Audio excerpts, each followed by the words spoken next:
So I just checked into my hotel. The locals all recommended this to me. They said it's like a 5-star bed and breakfast. It's really the nicest place you can stay in all of Tennessee, possibly even the south of the United States. The thing about this bed and breakfast is that they don't actually serve breakfast. As I discovered, there's also not actually a bed in the room. You're allowed to bring in a bed if you would like, although they said that the floors probably wouldn't support it. You're also allowed to bring in your own breakfast. I was starving. Jeb, who is actually, they call him the president of Tennessee. I don't know what that means.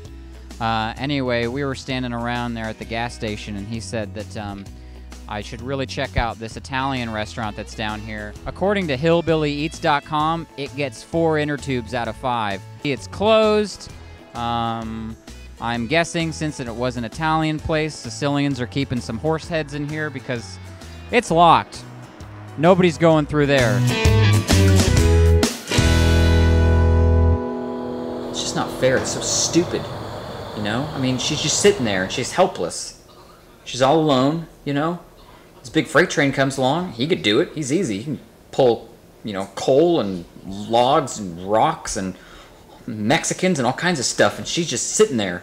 You know what I mean? I mean, the gold train comes up and, you know, he's chugging all these passenger cars everywhere. You know, he's claiming, I can't do it. Of course he can do it. He just doesn't want to do it. He's lazy. He's lazy is the problem. You know? It's sad. It's just, you know.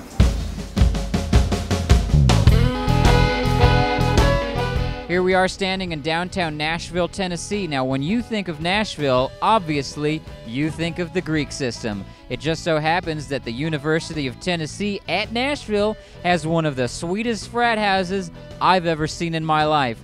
They call it the Parthenon. Apparently, it's a full-scale replica of some other building that's in Asia or something. Anyway, the cool thing about this particular frat house that I find to be super bitchin', each one of those columns can actually hold 750,000 gallons of Keystone Light.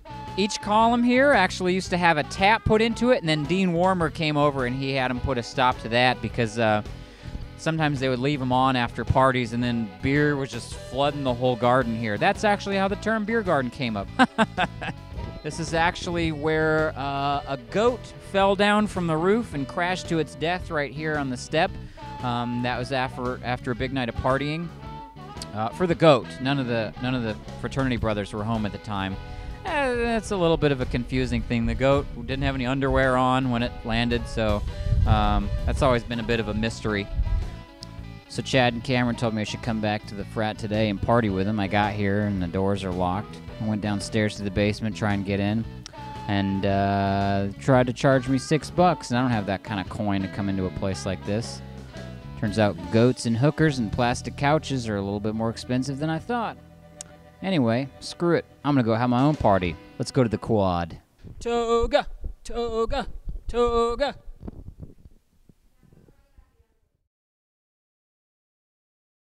That's my room up there. It's like a scene from Deliverance. Looks like the house that Jenny was born in from Forrest Gump right before they tore it down. A little drafty. I think they got a termite problem. Well, obviously you think Greek, because what else but... You know what they should have done is built a tunnel. We're taking care of a lot of problems. I mean, I know it's like engineering permits and, you know, a lot of building and construction costs and stuff, but seriously, like, this has to happen a lot. Yeah. It's ridiculous. It's just... It's like nobody thinks anymore, you know?